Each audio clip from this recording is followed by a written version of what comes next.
La loca de la casa, parte 6. A veces me pregunto qué habrá sido de aquellas personas reales que fueron el origen de un personaje literario. Por ejemplo, ¿qué sucedería con la gigantona y el jorobadito de Carson McCullers? ¿Qué fue de sus vidas después de que salieron de aquel bar de Brooklyn? ¿Siguieron juntos? ¿Quizá se enamoraron? ¿Tuvieron unos hijos enormes y algo gibosos? ¿Y cómo le habría ido a mi rubia tremenda de los ojos verdes, la que despachaba copas e interpretaba canciones en aquel tugurio sevillano? La gigantona y el jorobadito seguro que están muertos. Ha transcurrido demasiado tiempo. Pero mi rubia debe de estar rondando los 60. Me pregunto si el haber extraído de ellos una de mis existencias imaginarias les terminó afectando de algún modo. Y no hablo de que se reconozcan en los libros, sino de una especie de efecto colateral. A lo peor, el chispazo vital que encendió al personaje supone alguna pérdida de una sustancia íntima. Solamente una vez he introducido una criatura real en una de mis obras de una manera literal, usando incluso su propio nombre. Se trató de mi perro, Bicho, que hizo una aparición estelar en El Nido de los Sueños, una novela corta para niños. Al mes de publicarse el libro, Bicho murió insospechada y prematuramente de un infarto, como si no pudieran coexistir en el tiempo y en el espacio ambas versiones del mismo animal. No creo en la magia, no soy supersticiosa y no pretendo decir que una puede utilizar la escritura de una novela para hacerle vudú a un enemigo. Pero sí creo en el misterio. Esto es, creo que la vida es un misterio descomunal del que apenas si rascamos la cascarilla, pese a nuestras ínfulas de grandes cerebros. En realidad no sabemos casi nada, y la pequeña luz de nuestros conocimientos está rodeada, o más bien sitiada, como diría Conrad, por un tumulto de agitadas tinieblas. También creo, y sigo con Conrad, en la línea de sombra que separa la luz de la oscuridad, en márgenes confusos y fronteras inciertas, en cosas inexplicables que nos parecen mágicas solo porque somos unos ignorantes. La novela se mueve en una zona turbia y resbaladiza. En torno a una novela siempre suceden las cosas más extrañas, como por ejemplo las coincidencias. Aunque cada autor tiene su ritmo, la redacción de una novela es un proceso muy lento. Yo suelo tardar 3 o 4 años. De ese tiempo, la mitad lo empleo en desarrollar la historia dentro de mi cabeza, tomando notas a mano en una infinidad de cuadernillos. Cuando ya creo tener la novela entera y conozco hasta el número de capítulos y de qué va a tratar cada uno de ellos, llega el momento de sentarse frente al ordenador y comenzar la escritura en sí. Y en el trayecto de esta segunda etapa, la historia vuelve a cambiar de modo considerable. Las novelas evolucionan constantemente. Son organismos vivos. Durante el largo periodo de ejecución, vives y medias entre tu existencia real y la imaginaria, entre tu cotidianeidad y la novela. Pero a medida que avanzas en el trabajo, la esfera de lo narrativo se va apropiando de un mayor espacio, hasta que llega un día, cuando la novela ya está muy adelantada, en el que las paredes que separan ambos mundos parecen empezar a fundirse. Yo lo llamo la etapa del embudo, porque es como si colocaras un embudo encima de la novela, de manera que todo lo que ocurre en tu vida cotidiana empieza a caer sobre lo que escribes en una explosión de coincidencias. Aunque, bien mirado, puede que suceda justo lo contrario. En realidad, el fenómeno se parece más a una inundación. La novela crece y crece hasta anegar el territorio de lo real. Por ejemplo, estaba escribiendo El corazón del tártaro, cuyo título se refiere al infierno grecorromano, al centro del Hades, allí donde brilla oscura la laguna Estigia y ladra desesperado el can Cerbero, había alcanzado ya la recta final de la novela, los últimos e intensos meses del embudo, y un día fui al dentista, y en la sala de espera hojeé aburridamente una de esas horrorosas revistas médicas llenas de publicidad de los laboratorios farmacéuticos. Pues bien, en mitad del ejemplar, destacando entre los anuncios de remedios contra las hemorroides, me topé, precisamente, con un reportaje a doble página sobre el tártaro, lleno de citas de los autores clásicos. Ese tipo de cosas suceden todo el rato. Si tu personaje tiene una cicatriz en la cara, de repente no haces más que encontrarte hombres con las mejillas tajadas. Si estás escribiendo sobre un alpinista, en el cumpleaños de una amiga conoces a un señor que acaba de coronar el Annapurna. ¿Desborda de tal manera la novela sus límites de papel o se empeña tanto la realidad en copiar a la fantasía que no me parecería nada raro ponerme a redactar una escena sobre una estampida en la jungla y levantar la cabeza del teclado y ver pasar por delante de la ventana un elefante al trote? Este frenesí de coincidencias no es el único misterio que rodea la escritura. Hay muchos enigmas más de este tenor, pero una de las peculiaridades más curiosas es la dictadura de los fantasmas. Los fantasmas de un escritor son aquellos personajes o detalles o situaciones que persiguen al autor como perros de presa a lo largo de todos sus libros. Son imágenes que para el novelista tienen un profundo contenido simbólico, un significado que normalmente no entiende, porque los fantasmas son arteros, además de obcecados, y se ocultan con tan buena maña entre los pliegues del subconsciente que el escritor a menudo ni siquiera es capaz de saber que los tiene. Y así puede suceder, por ejemplo, que un autor suela meter en sus libros personajes cojos, pero que no se haya dado cuenta de que lo hace. En su celebérrimo párrafo de García Márquez, Historia de un deicidio, sobre el origen de la narrativa, el gran Vargas Llosa dice que la voluntad de crear nace de la insatisfacción frente a la vida. Este hombre, esta mujer, en un momento dado, se encontraron incapacitados para admitir la vida tal y como la entendían en su tiempo, su sociedad, su clase o su familia, y se descubrieron en discrepancia con el mundo. A las causas o razones que enajenan al escritor de su entorno les llama los demonios del novelista, y añade esta frase estupenda: el proceso de creación narrativa es la transformación del demonio en tema. Los fantasmas forman parte de esos demonios. Son los diablillos más subterráneos, los más enmascarados, los más revoltosos. Los fantasmas son como parásitos de la imaginación. Siempre he sentido una debilidad especial por los enanos, por los deformes de cabeza achatada y por los perfectos liliputienses mínimos. Me siento identificada con ellos de una manera extraña. Me conmueven, me gustan, les aprecio. Colecciono frases sobre enanos como la famosa de Augusto Monterroso. Los enanos tienen una especie de sexto sentido que les permite reconocerse a simple vista.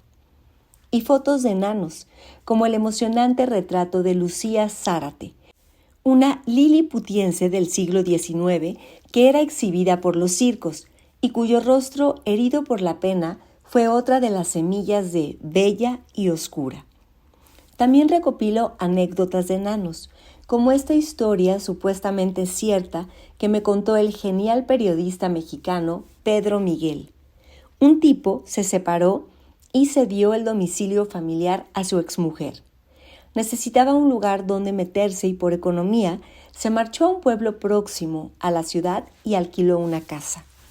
Era una construcción de una planta que había pertenecido antes a un enano y en el interior todo conservaba las dimensiones mínimas: techos bajos, dinteles rompefrentes, lavabos a la altura de las rodillas. Y el hombre decía: encima que estoy recién separado y tan deprimido, tengo que andar agachadito. Hará unos 10 años, después de escribir Bella y Oscura, descubrí que mis textos estaban llenos de enanos.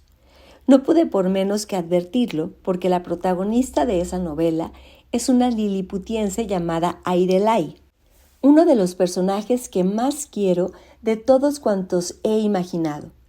Asombrada de no haber notado antes esa asiduidad de los pequeños, me puse a reflexionar sobre el porqué de esa manía.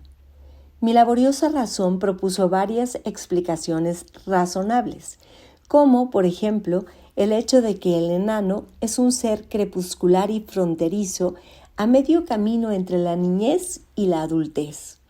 Una indeterminación temporal que, por lo visto, simboliza mucho para mí.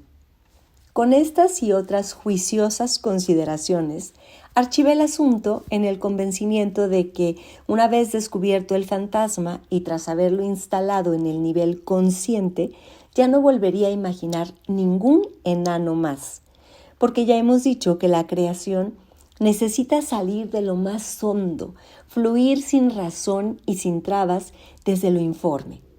La escritura viene de la trastienda del artista, dice Martín Amis. Pasaron lentamente 4 años y durante todo ese tiempo estuve ideando y construyendo la siguiente novela, La hija del caníbal.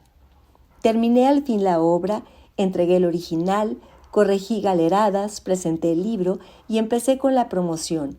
Y a los 2 o 3 meses de la publicación, un buen día, para mi total pasmo, me di cuenta de que lo había vuelto a hacer, de que había vuelto a meter un enano. Lucía, la protagonista de la novela, es una mentirosa compulsiva. Empieza el libro describiéndose a sí misma como una mujer guapa y alta, con los ojos grises. Pero un par de capítulos más adelante dice que ha mentido, que no es una belleza, sino del montón, que no tiene los ojos grises, sino amarronados y de lo más comunes, y que no es exactamente alta, sino más bien baja, bueno, muy bajita, tan extremadamente baja en realidad que tiene que vestirse en el departamento de niños de los grandes almacenes. Me había pasado 4 años construyendo ese personaje sin advertir que, una vez más, los enanos se habían encaramado al papel protagonista. Esto puede dar una idea de la impetuosidad de los fantasmas, de su carácter tiránico e indomable. Hacen lo que quieren, te mangonean. En mi siguiente y por ahora última novela, El corazón del tártaro, y amedrentada por el empeño liliputiense, decidí mencionar un enano conscientemente para ver si de ese modo conjuraba su aparición subrepticia. Y así, al final de la novela, cité a Perry, uno de los asesinos reales de A Sangre Fría, el maravilloso libro de Truman Capote. Perry, que había sufrido un accidente en su adolescencia, tenía las piernas muy cortitas. Cuando se sentaba le colgaban en el aire sin rozar el suelo. Era una especie de enano, en realidad un sucedáneo traumático de la enanez. Y de nuevo estuve largos años escribiendo el libro. De nuevo corregí galeradas. De nuevo pasé por la baraúnda de publicarlo. Llevaba un mes de promoción cuando acudí a un programa de radio. «Ya he encontrado tu enano en este libro», me espetó la periodista Consuelo Berlanga, con la que había hablado sobre el tema de los fantasmas en la novela anterior. «Sí, claro», contesté. «He mencionado a Perry de manera consciente y a propósito». Y entonces la lúcida Consuelo me dejó turulata. «¿De qué Perry me hablas? Tu enana es Martillo». Y tenía razón. Martillo es un personaje secundario, una adolescente suburbial diminuta y enteca que parece una niña, pero que no lo es, que vive en la ilegalidad como si fuera adulta, pero que aún no ha crecido. Es una enana perfecta, y yo tampoco había sido consciente de su naturaleza. En otoño de 2000 acudí a la ciudad alemana de Colonia para participar en un festival literario. Una noche estaba en mi habitación estrecha y limpia.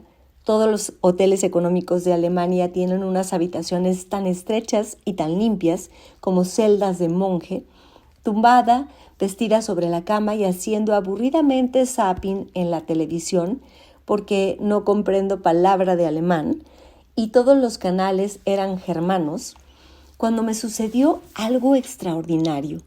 En la segunda cadena estaban poniendo un documental. Era un buen documental, eso resultaba evidente por la impecable factura de su imagen. Trataba, o eso me pareció entender, de los circos en Alemania durante los años 30 bajo el nazismo. Maravillosas filmaciones en blanco y negro y abundante material fotográfico mostraban el ambiente circense, con mujeres barbudas, gigantes cabezones, enanos vestidos de payasos, seres muy alejados del terrible ideal físico de la raza aria y por consiguiente todos ellos presumiblemente carne de matadero para Hitler. Y de pronto la vi. Me vi. Era una liliputiense perfecta, rubia, muy coqueta, una indudable estrella del espectáculo, porque hablaban mucho de ella y porque aparecía en infinidad de fotos y de películas con su melena lisa y atildada, su corona o diadema en la cabeza, sus pulcros trajecitos de cuyere circense, el cuerpo de satén bien ajustado, la faldita corta y atiezada a los lados, como un tutú de bailarina. Tenía un tipo muy bien proporcionado, fino, como de niña, y una cara de rasgos regulares. Hubiera podido pasar por una cría, de no ser porque tenía algo definitivamente dislocado en el semblante. La edad sin edad del liliputiense, esa inquietante expresión de vieja en el rostro pueril, la sonrisa siempre demasiado tensa, los ojos desencajados bajo sus cejas negras de falsa rubia. Tenía un aspecto muy triste con su disfraz de fiesta, daba un poco de angustia y daba un poco de miedo. Y esa enana era yo. El reconocimiento fue instantáneo, un rayo de luz que me quemó los ojos. Tengo una foto de mis 4 o 5 años en la que soy exactamente igual que la liliputiense alemana. Fue una breve época en la que a mi madre, a quien quiero muchísimo pese a ello, le dio por aclararme el pelo y dejarme rubia, de manera que yo llevaba la misma melena que la enana, también atirantada hacia atrás o con diadema, y con las mismas pupilas negras y cejas retintas. Asimismo vestía trajecitos cortos de cancán y vuelos, semejantes en todo a los de ella. Pero lo más espectacular es la expresión, esa sonrisa forzada, algo siniestra, esa cara de vieja agazapada tras el rostro infantil, esos ojos sombríos. No soy yo, soy ella. Siempre me espantó esa foto mía. Pero si estás muy mona, dice mi madre, y por eso la quiero tanto, entre otras razones, por ese ciego amor inquebrantable. Pero yo no entendía la extraña cría del retrato. No la reconocía, no la podía asumir. Supongo que en la negrura de mi mirada asomaba ya, sin que nadie lo supiera, la enfermedad. Padecí tuberculosis de los 5 a los 9 años, pero no era eso lo que me angustiaba de la instantánea. Era algo más, algo indefinible, como el vago eco de un dolor que sabes que has sufrido y que no consigues recordar. Sin embargo, ahora que sé que es una enana, me he reconciliado totalmente con la niña de la foto. Incluso la he puesto enmarcada encima de una mesa de despacho aquí delante. He intentado localizar el documental infructuosamente. Quería sacar una instantánea de ella, de la otra, para ponerla junto a la mía y hacerme traducir el programa, por si dicen qué fue de esa conmovedora liliputiense en el infierno nazi. Si acabó en la cámara de gas, como tantas otras criaturas no perfectas, o si la utilizaron para sus espantosos experimentos médicos, una posibilidad aún más aterradora que por desgracia entra de lleno en lo posible. ¿Quién sabe qué tragedia ha vivido? Hemos vivido. Después de todo, resulta que la frase de Monterroso posee un significado literal. Los enanos tienen una especie de sexto sentido que les permite reconocerse a simple vista. Es verdad, tiene razón. A mí me sucedió justamente eso en un hotel de Colonia.